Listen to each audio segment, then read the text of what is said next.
What is this thing called love?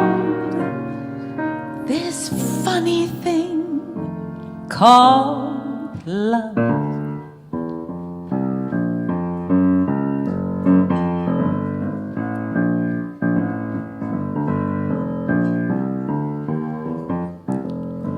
It's gotta be love. It couldn't be tonsillitis. It feels like neuritis, but nevertheless it's love. I love your kind of kindness too, the little things you say and do, but most of all, the fact that you make me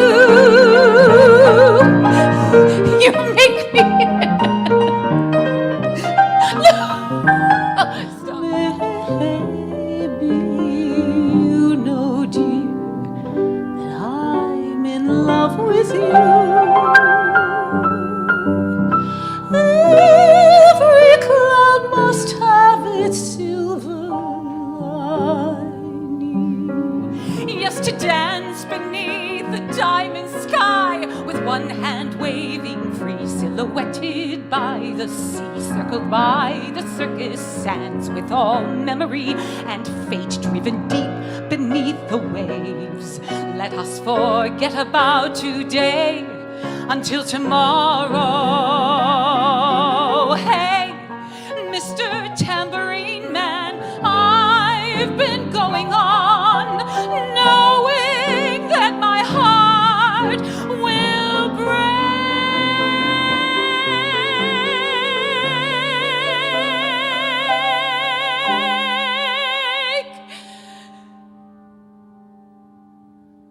We all have romantic fantasies.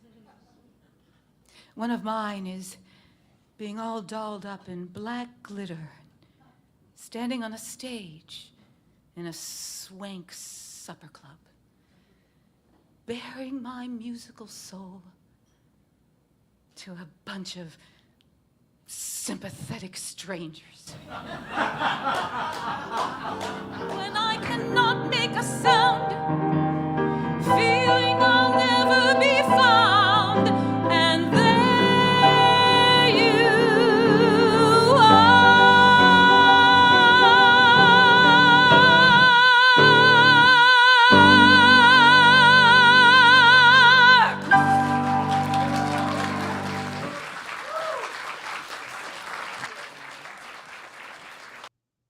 Happy Friday, everyone, and I've got my black sequins on. Thank you, Ann Kittredge. I have to tell you, I absolutely love her, and I get the chance to share a stage with her Tuesday night at the New York City Cabaret Convention, and I'm very excited. It's my first time there, so come and see what I'm going to sing. We're celebrating Cy Coleman and each other. It's all about community. So welcome to the show. For those of you who are here for the first time, welcome. My show is about celebrating life, celebrating each other, celebrating art, and celebrating people's body of worth. Now, Anne will be on a little later in the show, but I've invited 5 people that matter so much to me in this business. No one knows who's coming on first, but I do. I hope he's ready. And it's Bob. How are you, Bob? I'm good, but right now I'm bummed because I can only make the Wednesday Cabaret Convention. Well, they didn't put me on Wednesday night. I'm going to miss you. I haven't been able to go in years because of work. You and I are like ships that pass in the night.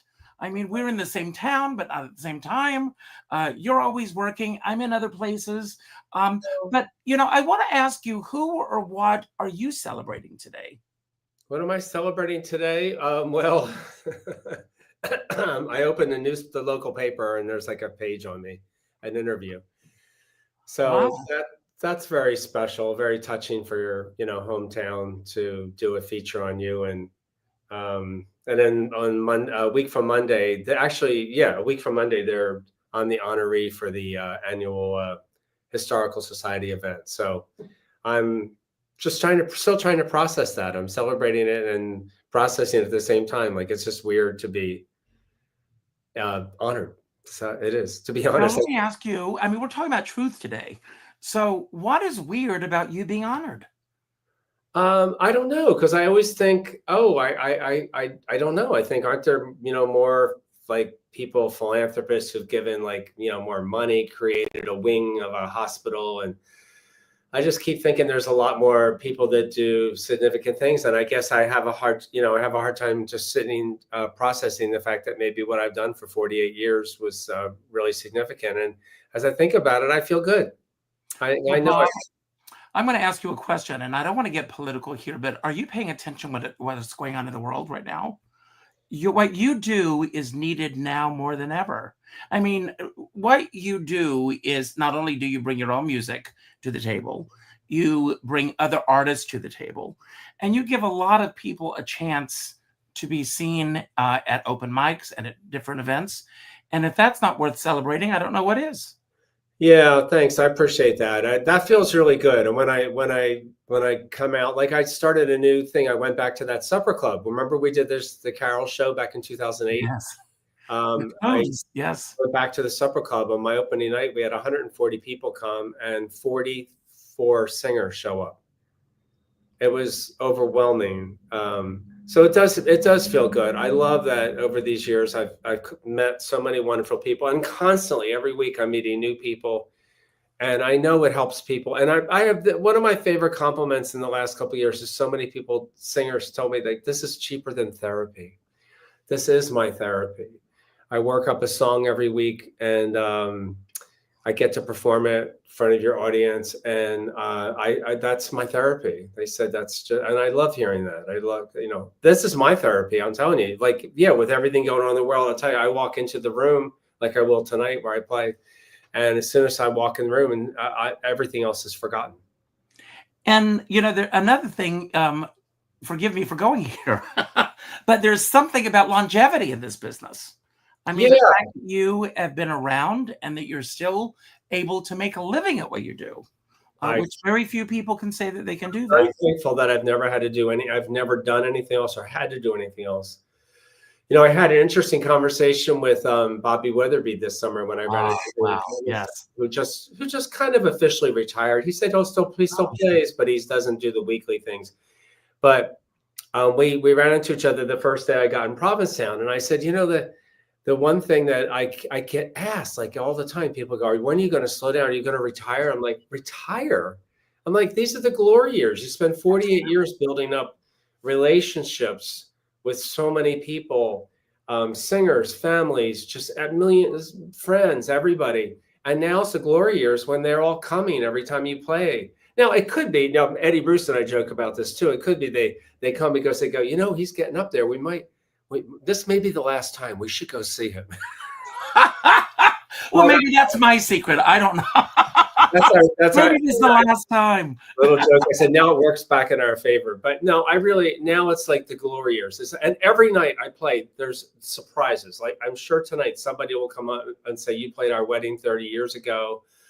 Or, my mother who's passed away, you were her favorite, and she has she played all your CDs around the house. I get something that's just so rewarding that I couldn't write the script.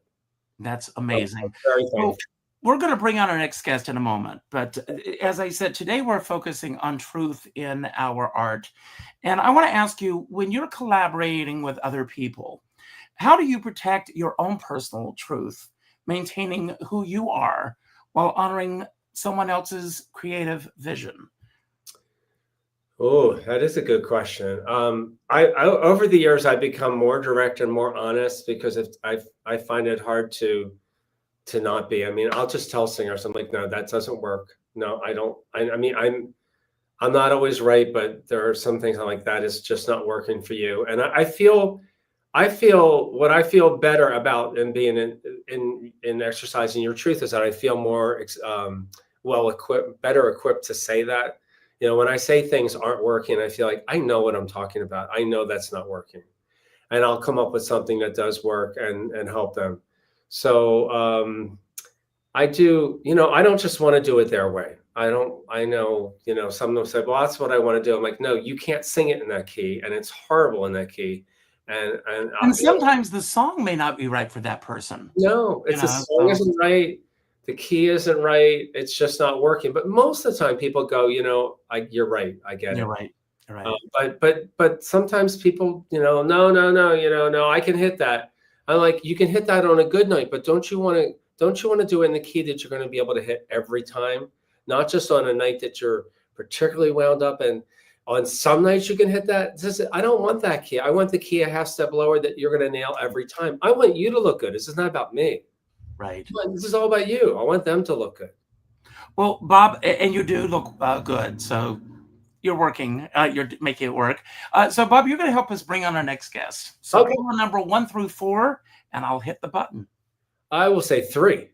And we've already seen her. And here she is again. Anne, I have to say, Anne, I enjoyed your reel. It was so good. I hear your name. I see your name out there all the time. And I felt like I just got a glimpse of you. And now I would desperately want to see your show. Oh, thank you so much. Well, if I'm not mistaken, Bob, I think you played for Anne night at the townhouse. You did, but it was a very crazy and wild night. Crazy. It was crazy. Like everyone was there, and it was, and I don't remember what I sang, but I sang something, and you liked it. or at least, Bob, you said you liked it, but My joke with singers, Anne, is that singers will say, "Oh, you always say that." I said, "But tonight I meant it." I do that line all the time. So, Anne, I want to ask you, you can talk about anything that Bob and I have spoken about, or you can take us in a completely different direction. Well, I'll tell you, there are 2 truths. Like, there's your personal truth and there's your professional truth. And one of my truths is when I'm going on stage, I brush my hair. And when I don't, I don't brush my hair. So those are 2 truths. Wow. Well, I have to let everyone know, I was lucky enough to be at the Aarons and Flaherty event on Monday night, and you work with these kids. And what I loved about what both you, what Carolyn Montgomery said about, it's not about being the best singer, it's not about being on pitch, being on key, any of these things. It's about the joy of singing. And you brought these children to life on stage by giving them a chance to sing, along with the audience as well, a lot of us that were already in on this. But how do you relay to these young, impressionable minds living their truth in this business? I'm not going to say that you have to have been a parent in order to work with children, but I have to say for me that the benefit of having raised 2 children is exponentially beneficial to the kids that I'm working with. And, we had very little time because we couldn't even audition the kids until the beginning of September. The show was October 6th. We ended up taking everyone because it wasn't, as you know, ASA is not about talent. It's about exposure and creating a love of music, of the American Songbook. But it was very hectic. And my goal was to not lose their natural childish exuberance while trying to put some kind of shape to it in a very short amount of time so that they wouldn't be embarrassed. I remember my husband's got his master's in directing at Carnegie Mellon, and his teacher said to him, "You never allow your actors to embarrass themselves." So I always thought that was really, and I keep that to heart. And I think we found just the right touch. And what I have to tell you, I also got to sing that evening. It was a song that is a standalone song. It's not been in any show. Lynn and Stephen gifted it to me a few years ago. I've recorded it, but this was the first time they've seen me do it live. And so that was really special. It was a really special moment. But the only moment that I am reliving, and I am reliving it every day, is that moment with the kids, because it was just, the audience was so welcoming to them, and the flash mob that sang 4-part harmony at the end, and and Lynn Aaron saying to me after the show, I heard the harmony and I kind of was weirded out at first. Like, where was it coming? Everywhere. It was Everywhere. The everywhere. entire theater was filled with singers who volunteered to learn as a surprise. But I just, I fell in love with those kids immediately, and I am so proud of them. I can't stop thinking about how great they were. They certainly weren't perfect, but that wasn't the point. They had their exuberance. They were, and when they got a standing ovation, I don't know if you saw it, but did you hear them? I heard it because I was right with them, but they were like, "Whoa, man!" That's great. Well, I want to bring on our next guest, but before we do, I want to ask you, how do you balance artistic truth with entertainment value? Can a performance or piece of work be both deeply truthful and universally appealing? What's your method? I mean, we just saw, if that's not truth, I don't know what is. So, but, your thoughts on that? Well, that's a really good one. See, I get so caught into the story of a song, as you've seen me do before. I get so caught into it in front of an audience, and I feel like that's my job. It's not to be checking on them and seeing how they're taking it, but just giving them the story and giving them the opportunity to do whatever they want with it. To have their whatever experience they want, right? But I do think that performers have a sixth sense. And I do think we have a sense of like, are they connecting to this?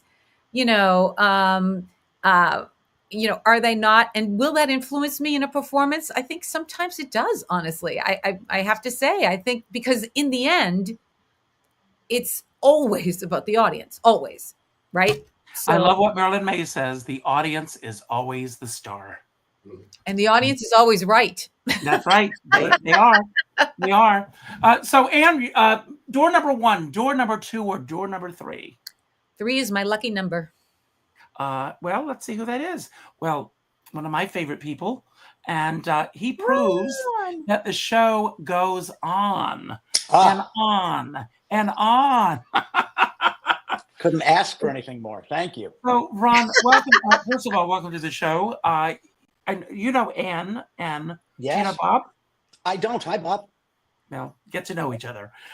So, Ron, I want to ask you, you can build upon anything that we spoke about, or you can take us in a different direction.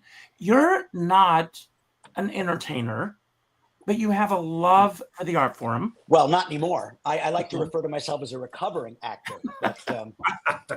I have 35 years worth of theater and television and film credits, so I know about entertaining. But now I like people to entertain me, because now I'm a full-fledged drama critic. So I go to the theater, and I never once have the desire to like jump up on the stage and go, let me show you how to do it. I mean, it's amazing, because I wanted to be an actor since I was a little boy. But you know something? I grew out of it. It can happen to some people. But my new life as a writer is just, I feel like it's what I really was put on this earth for. Well, I mean, some people, you said you knew when it was time to step off the stage. Some people don't know when it's time to step off the stage, which is unfortunate as well.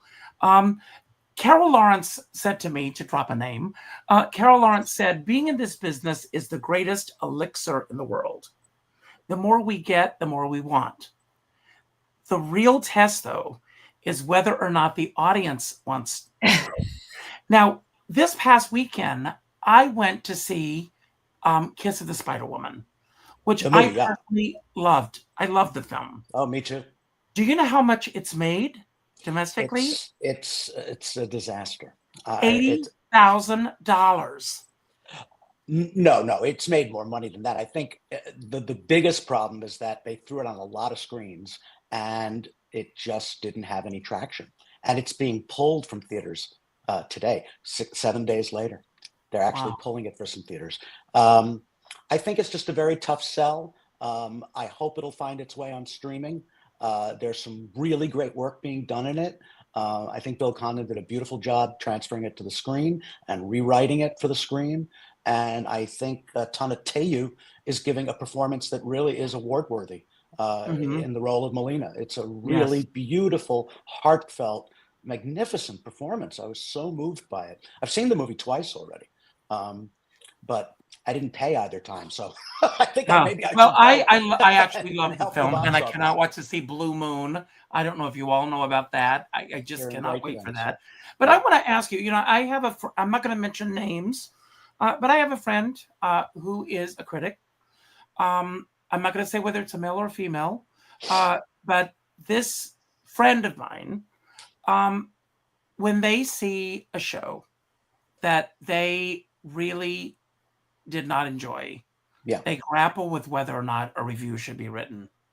And they've called me a couple of times to ask if I feel that a review should be written for that show. And we're talking about truth today. As you are brought into a room to give your viewpoint of a show, and I'm sure that there have been shows that you're absolutely crazy about, and then there are shows that you may feel a little indifferent about.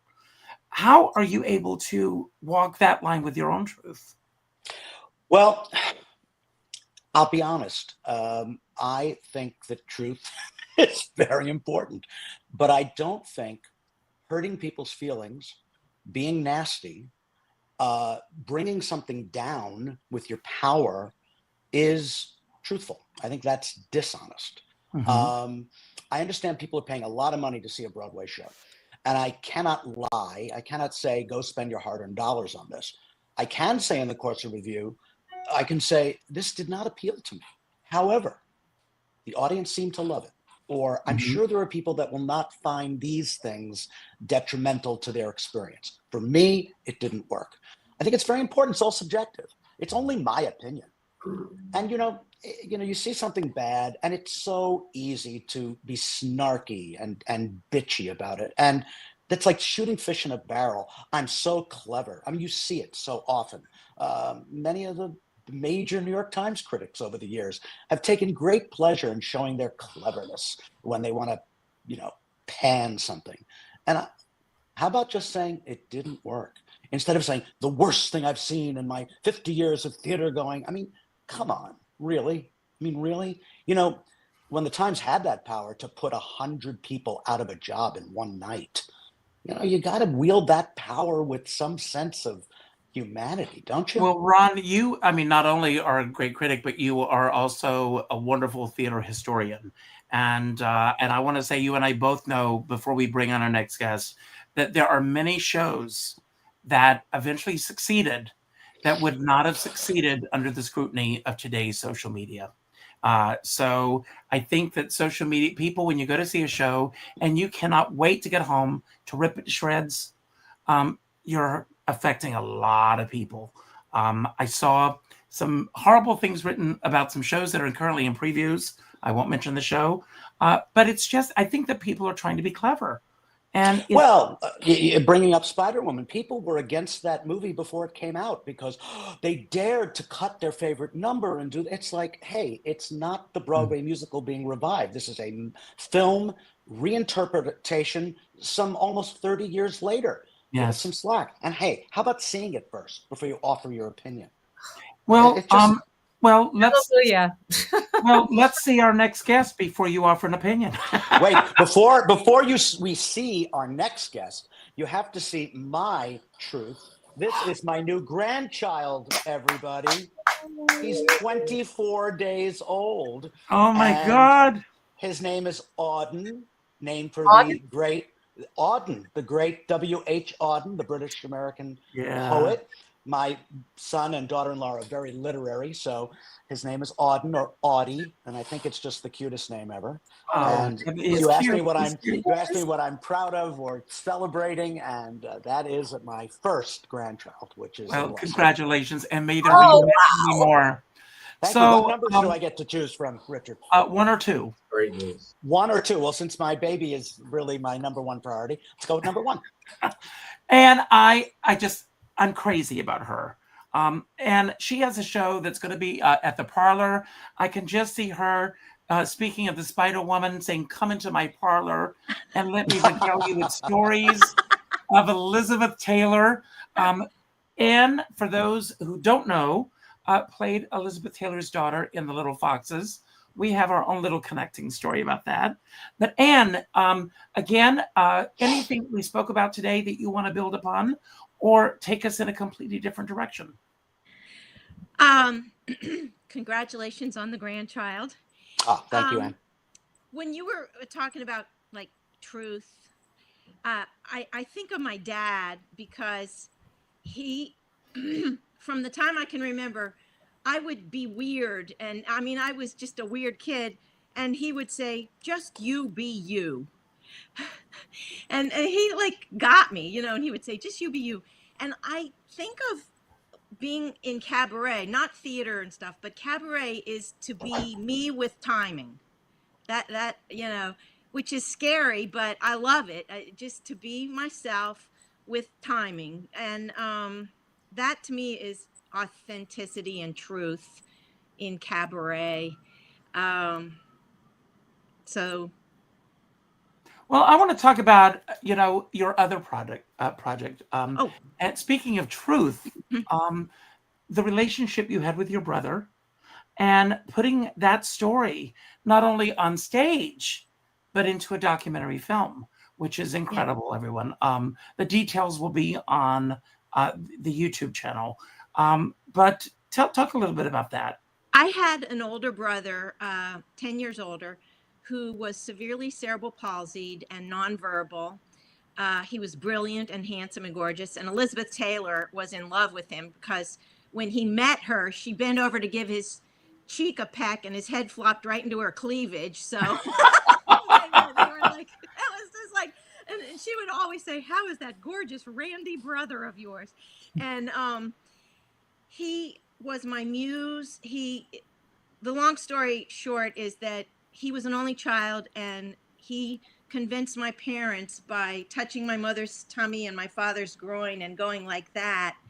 He convinced them to try to have another child so that he wouldn't be alone in the world.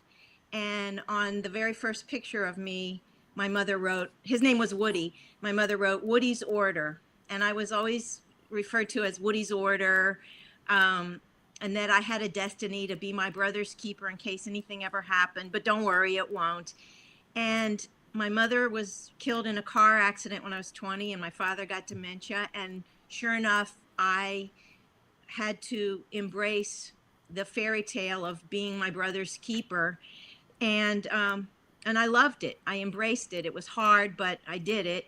And we were a team all through life. And I wrote a solo play about us, and then from that I made a 16-minute documentary which premiered at Tribeca and has been all over the world and has won all kinds of awards, including Cannes, Real Abilities and stuff. And what I did was I did portions of the play on a stage just for him with 3 cameras, and then I wove home movies into it. And it's 16 minutes, and I'm just really proud of it. He passed away in 2018, but he lives on. And next week in Pittsburgh, I'm the keynote speaker, and I'm going to screen the documentary and then do a scene from the play. But the event is about how far we've come with technology for people like my brother, who he was born in 1948, and then kids who are born in the 90s and on now can go to college and high school and have assisted technology, but my brother didn't have that. And it's about how far we've come. And when you were talking about Carolyn Montgomery, an American Songbook, for 2 seasons now, I have spearheaded with her. Your picture popped up. Outreaching with special needs kids at the Viscardi School in Long Island, where we take, we go to them and work with the kids with music and everything. And it's my church. I love that. I want to bring Donald on in a moment. He's waiting patiently in the wings. But I want to ask you, has your truth as an artist evolved over time? And if so, what life experiences, maybe some that you've just discussed, have shifted what you choose to say or not to say through the work that you present on stage? I think my truth has always kind of been the same, but the thing that really matters to me, and it helped a lot with my brother, is to always be kind. And you never know what someone is going through, even someone in your audience who and just be kind and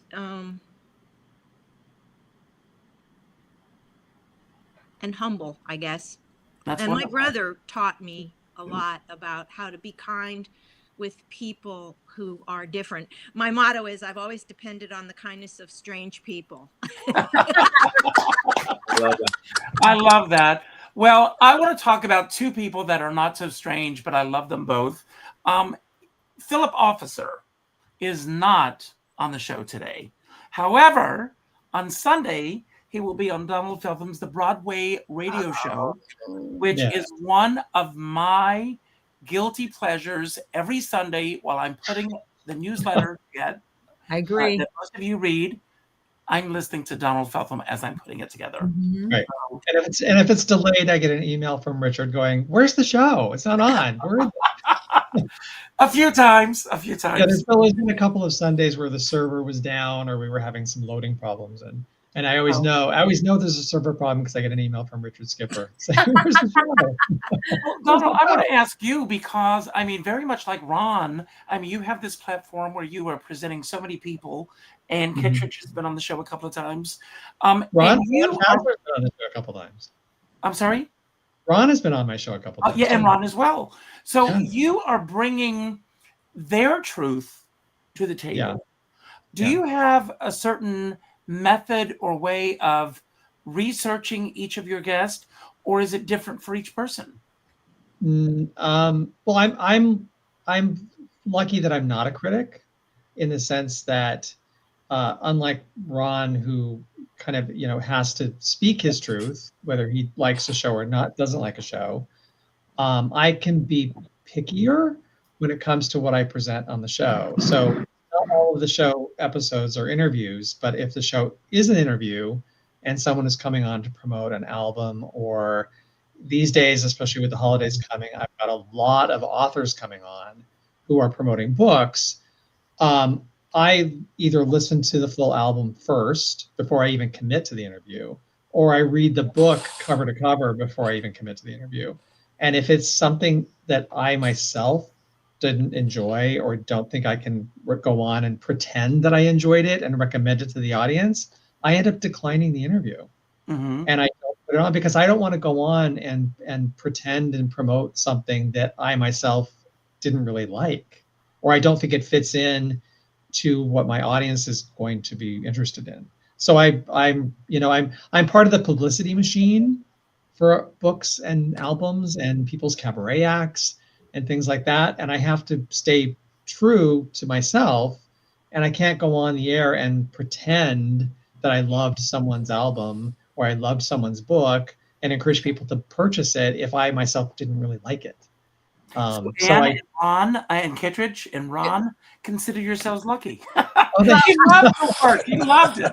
Listen, if I can just interject, I think Donald does some of the most intelligent interviews I've ever done, and I've been sometimes shocked at what he knew about a project that I was doing, not because I did the project, but he already knew it. I just found out when I was doing the project.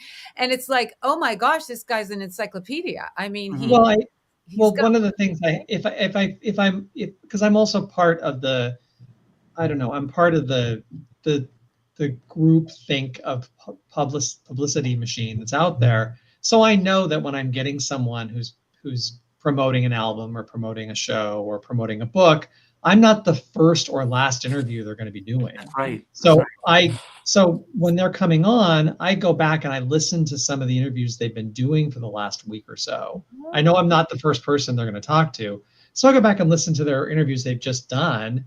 So I don't ask the very same questions. I don't want to ask the same questions over and over again, because then I'm going to get rote answers that they're not necessarily entertaining. I want to ask something different. When I interviewed Stephen Sondheim for my first book, my goal was to ask him questions he's never been answered before. And Right. I listened to everything I could. I was like, all right, well, he answered that question, check that one off, and kept it very specific, mainly so I could get really original quotes from my book and also not waste his time or mine. Right. I think that's the goal, I think, of every good interviewer, is you really want to ask fresh questions, because the interview subject appreciates that, because they get tired of answering the same questions over and over again. And they also, the big thing I get back, especially these days, like I said, right now with the holiday season, I'm getting a lot of authors, and I get not only from the authors, but also from their publicists, that they're thrilled by the fact that I actually take the time to read the books. Because a lot of interview people read the dust jacket, and that's all they read. And I read the books, and you should see, I mean, if I have a physical book, it's got little Post-its all over the pages, because that's how I do my notes. Yeah. Well, as the interviewee, we know who's done their homework and who hasn't. You find out in the first Yes. 2 minutes, But see, that's the whole topic of truth. That's how I focus on my truth, which is I want to show this interview subject that I have honestly read what they're selling. And I also, to my audience, want to be very truthful with what I like and what I enjoyed, so that they feel confident in potentially purchasing it, or going to see the show, or going to buy the album. So, because I want my enthusiasm. I mean, I used to be a performer, but I think that people can see through it if you're not really telling the truth. I totally agree with that. Well, I've got a question that I want to ask each of you. And you can personalize the question, and if you want to make it about yourself, you can, or if you want to make it about art in general. And a lot's been going on in the world right now. So I want to ask, art often reflects society's truths. So what truth about today's world do you feel compelled to address through your work right now? Or I feel that everyone has their own personal path on that journey. So it's how you choose to process that. So I'll start with you, Bob. Do you feel that it's important to reflect what's going on in the world through what's going on? Or do you personally want to step away from what's going on in the world and take the world on another journey? I have to step away from it. When I walk into play, I have to just step away from it, because once I walk into the room, I know that in my head that there's people that, that their beliefs totally offend me, but I don't want to think about that, because we're all in the same place. I like I'm trying to remember Anne or which Anne said Anne, just say Anne. use the word kind. I've always said that I don't care what people are, as long as you're kind. If you're nice, like, I don't want to know anything else. All I can take you is at face value in the time when you come out. If you're nice to everyone, that's all we're there for right now. We're all on one plane when you come in the piano bar, and everybody's getting up and singing, and we're having a good time. We are not there to get into all the other stuff. Well, can you imagine Anne, even Ron performing, Bob, walking on stage and saying, I want all the Republicans on this side of the room. Yeah. I want the Democrats on this side of the room. If you're undecided, please get up and leave, because I'm not interested. But I'm only going to play to one side of this room. I mean, that's career suicide. So I have my own boundaries, like who I'll have lunch with, who I'll have dinner with, who I'll let within the circle. I look at everything as a bullseye. Who gets really in? Who gets my time when I only have one or two shots to do something personal a week? I'm pretty selective on that. But no, when it comes into the room, we're all one, and that's that. Amen. The other word, I have to reflect on one other thing too, and I think it was the other Anne that said this. I love that you used the word authentic, because when Richard said the word truth going into this discussion today, my favorite word of the last year is the word authentic. It's just so obvious when you're talking to people or listening to people. People are singing or speaking when they're authentic or they're not. And I love that word. Amen. Ann Kittredge, same question. Well, when I'm on stage, this may sound, oh my gosh, esoteric, but I actually have a determination to create value for everyone's life that's in the room. That's my goal. and I do a lot of things in preparation for that. But then when I get on stage, I'm not. I feel like right now, I mean, I'm a very outspoken person. I'm outspoken on my social media and stuff. But right now, I do not sense as an artist that people who are coming to my shows are coming because they want to continue feeling the crap that they came in with, and so I really do avoid it like the plague. Although what's interesting is, because of who I am and who I work with, we usually throw in some kind of a, without any reference, some kind of a song that hopefully hits the heartstrings in a different way because of what we're going through. Mm-hmm. And so we're in some ways taking advantage of the fact that there's this, real people in a lot of pain and all these different things. And so and I think that allows them to be a little cathartic too, so we're my team and I are very thoughtful about what we do, but in particular, I want to create value in their lives by giving them a chance to breathe and feel something entirely different from what they're breathing and feeling outside the room. Well, thank you. Thank you. Ron, same question.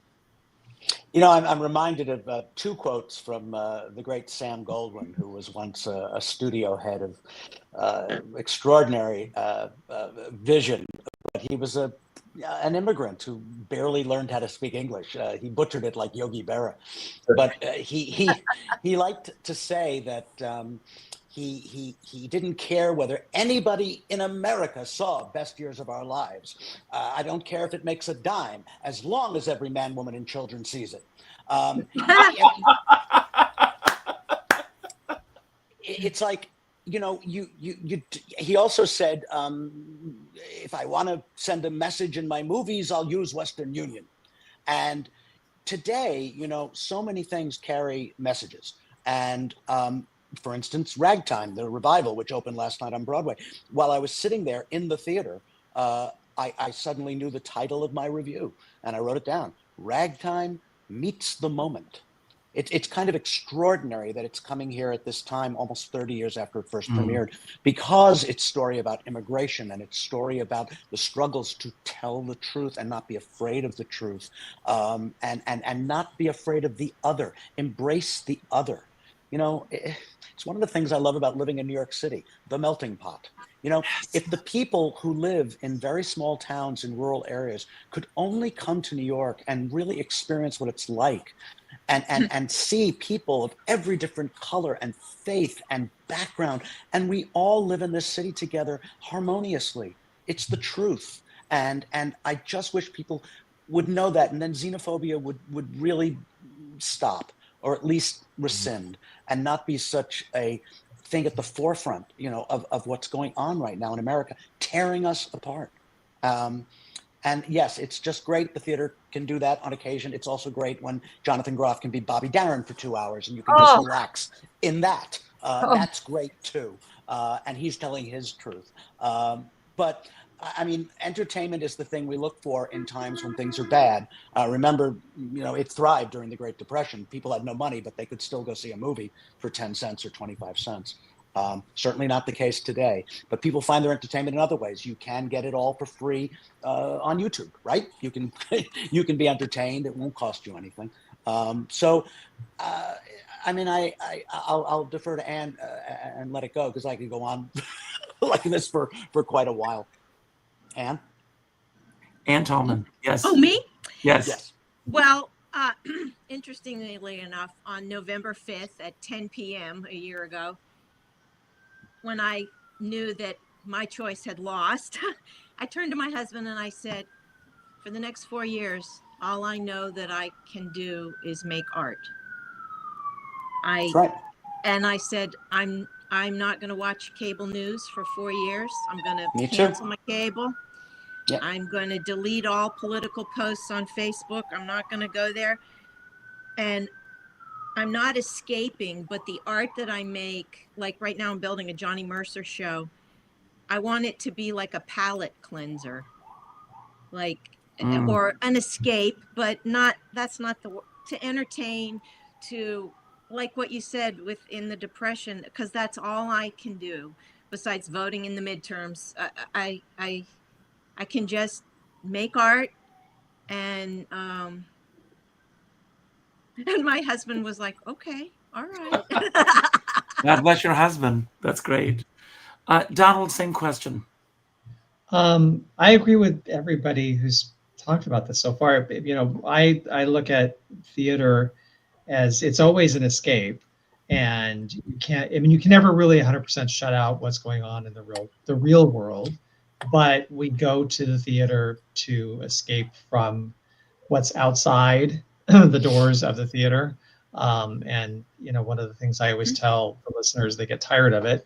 And I always tell the listeners, especially when, you know, I've got somebody on who's promoting an album or a cast recording or whatever, is this album is designed to take you on a musical journey.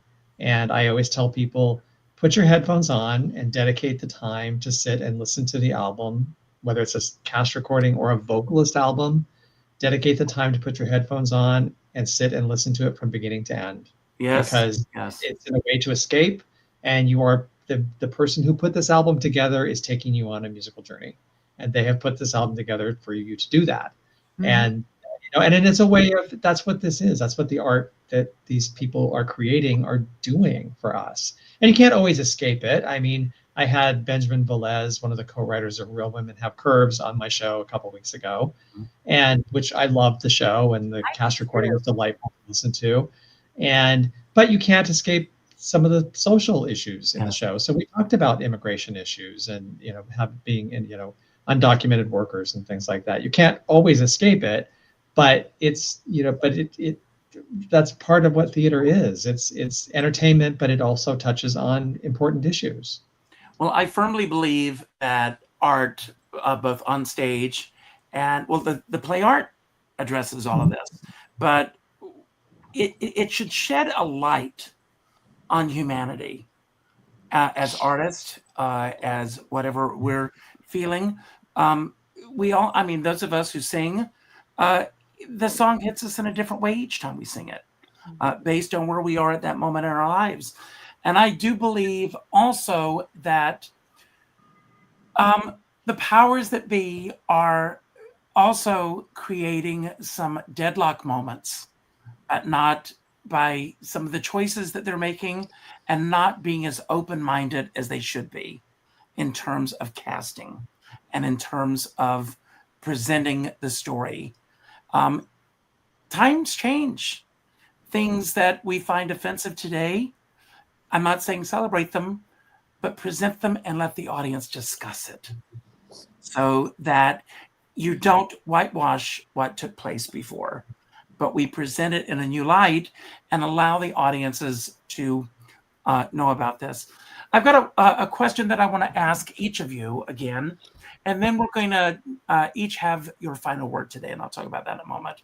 But I'd like you all to think about a moment in your lives or careers that at the time seemed like a failure, but you truly found the truth of who and what you're all about in that failure moment that propelled you forward, so that you were able to live your authentic selves on stage. And I'll start with you, Bob. I was afraid you were going to do that. I was like, give me a second. I have to think about that. I think the worst, I do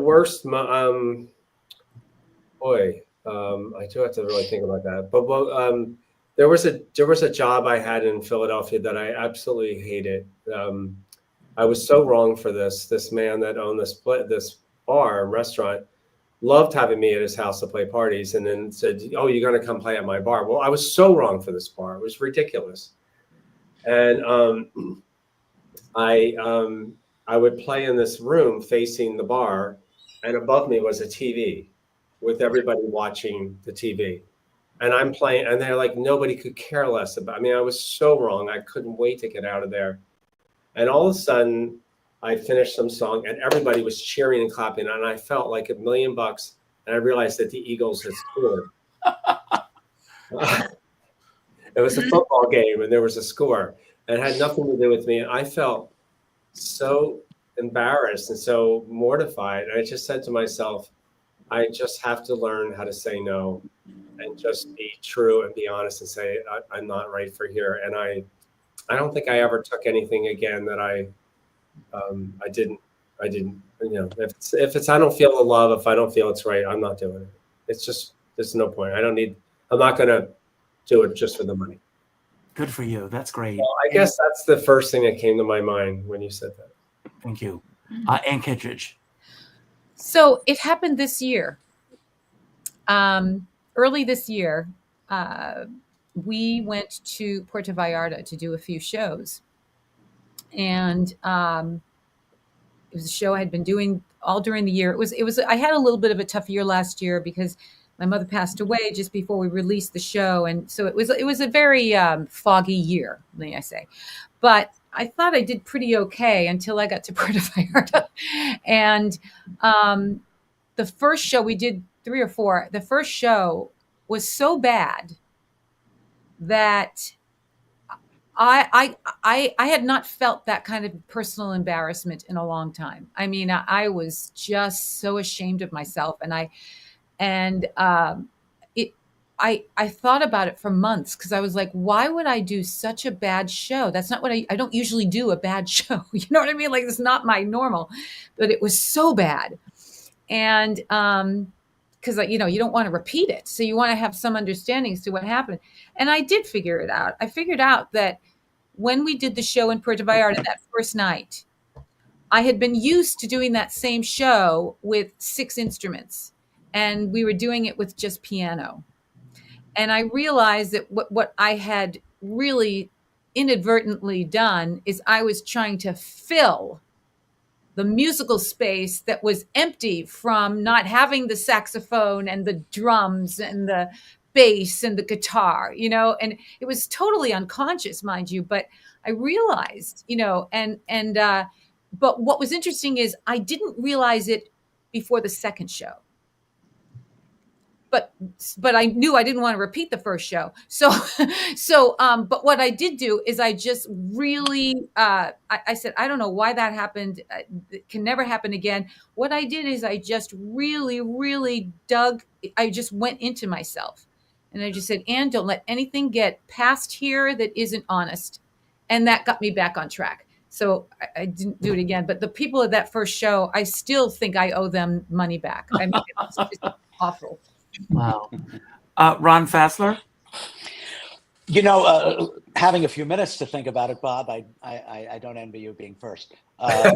Thanks, Ron. I think that, and maybe I've just led a lucky life, I don't think of anything I've truly failed at.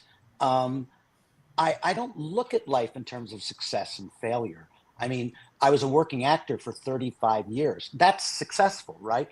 But nobody knows who I am, so how successful was I, right? I mean, I fed my family. That was success. I think I heard Isabella Rossellini being interviewed, and the question was asked about what would she constitute as a regret, and it got me to thinking about what do I regret most, and I guess this is a personal failure, but if I had to look back on my whole life now, I'm 68 years old. I think the thing that I would like to correct is my ego. I think that my one failure, if I can name it that, is that over the years, I let my ego get in the way of certain things that could have made me better at what I do. And I think ego is a really, we all have it. We all need it, especially if we're going to be in this business. You've got to have it. It's got to be strong.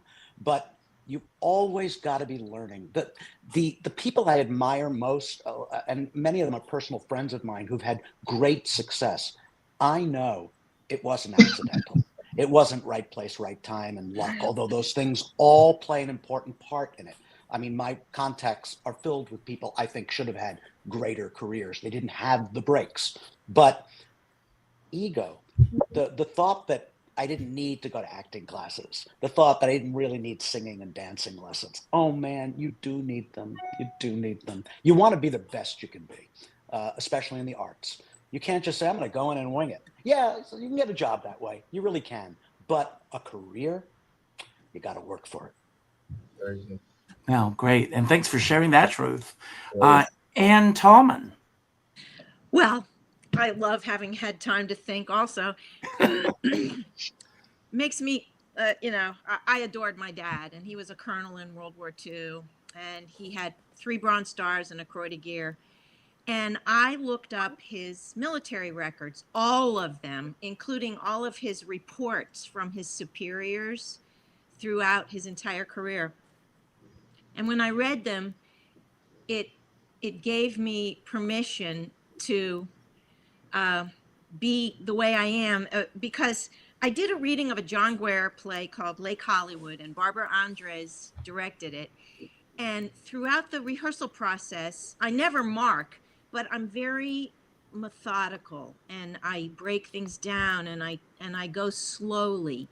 But then the night we did the reading and John Guare was there, I mean, John Guare just was thrilled, and Barbara Andres came up to me and she said, "Oh my God, I almost fired you because in rehearsal you were just not getting things or whatever, and oh my God, you just blew everyone away tonight." And after I read my father's records, which said Tallman is so goddamn, and that's what it said, methodical. He drives me crazy. You think there's something wrong with him. He's slow, and blah, blah, blah. You blink, and he has built an airstrip in record time, which is why he got the Croix de Guerre for building St. James Airstrip in record time for D-Day. And it gave me permission to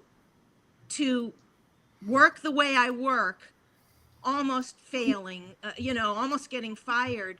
And now I sometimes warn people like Lena Katrakis or something. I'll say, now, just don't worry about me, but I'm very methodical and I'm slow. But if you blink, you're going to miss the moment that it all kicks in, and then watch out. I love that. That's great. Donald? Well, I'm kind of the same as Ron. I don't think professionally, I don't think that I could think of a real failure that has been, a moment for me to kind of find myself. I mean, I've certainly had failings personally. I've had friendships and, relationships that certainly taught me lessons in the past where if I've had struggles in my past, I've had a lot of hurtful friendships that have fallen apart because I'm too nice or I'm too giving and not looking out for myself first.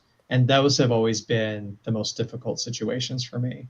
One situation, of course, led me into therapy, which I highly recommend for people to this day, because it helped me sort out that, you have to be your number one priority, because nobody else is going to look out for you except you.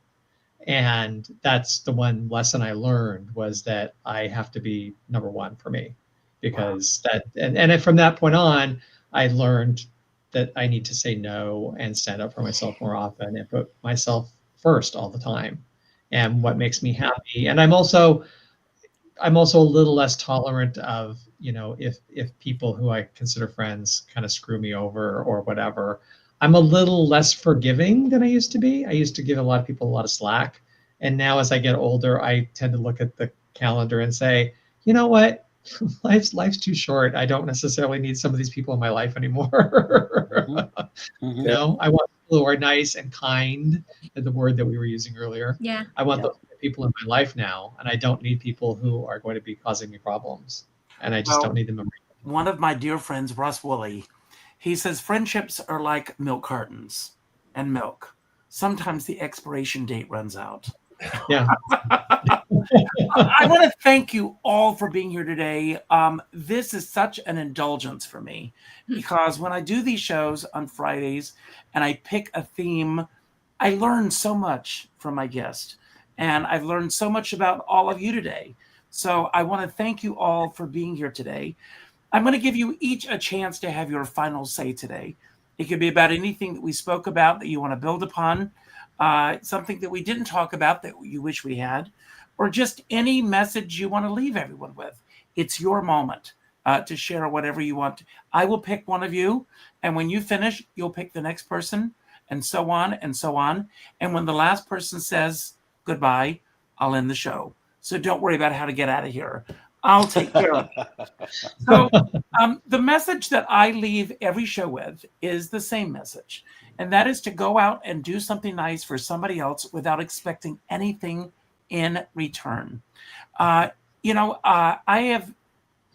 always say, and today I'm going to say, go to your phones. I'm sure you all have one of these.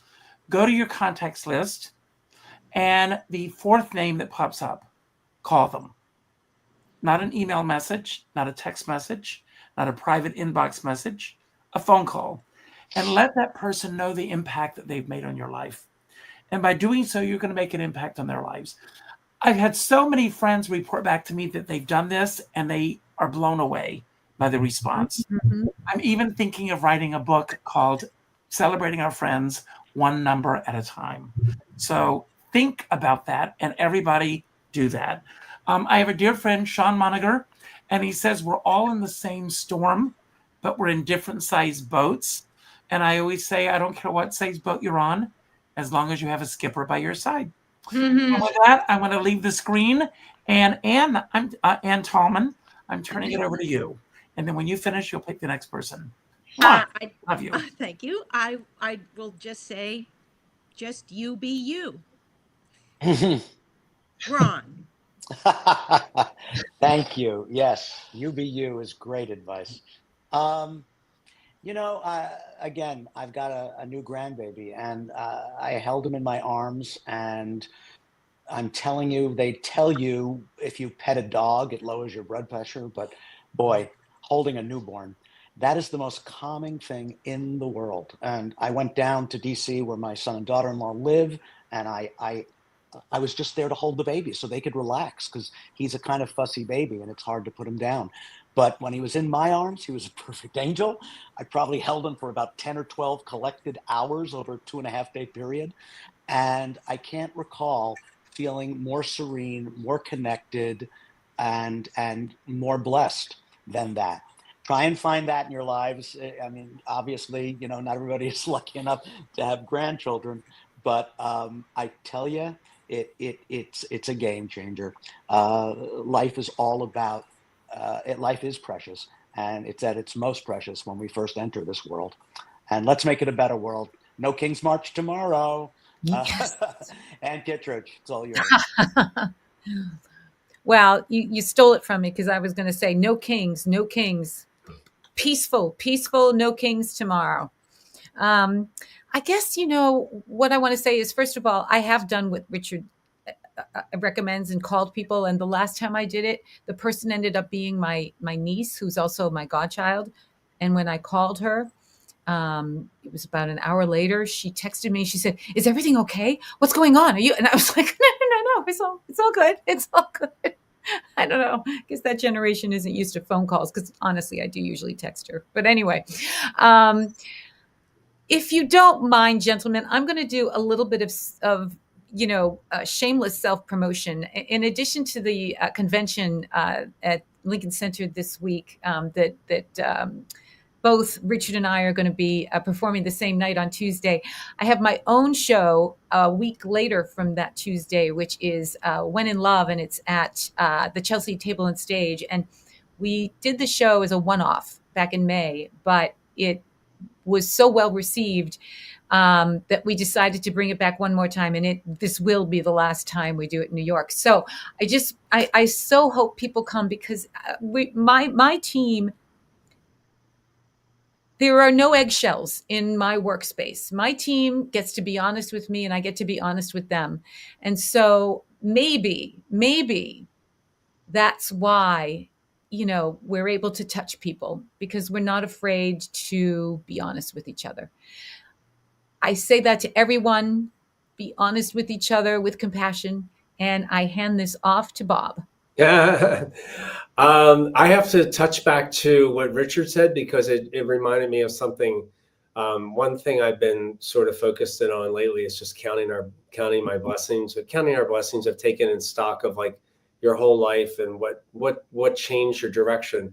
And I've always focused on like these 5 or 6 people that made a significant impact on my life back when I was like, in my late teens, probably early 20s, and 4 of which are still alive. And I made a point one day to call each and every one of them and have a conversation and just chat, catch up, say hi, and get a chance to tell them again how I still think about them and how my life wouldn't be the same without something that they contributed to it. So I double down on your thing, Richard, and I hand it over to Donald. Well, I guess it's my turn to close out the show this time. It's been a wonderful session, and thank you, Richard Skipper. And I'm going to reiterate, if you are in New York, to head over to the Cabaret Convention it's a Jazz at Lincoln Center, and you can see Richard and Anne. And you can also see Philip Officer, who will be on the radio show this Sunday, promoting his Mabel Mercer album called You Fascinate Me So.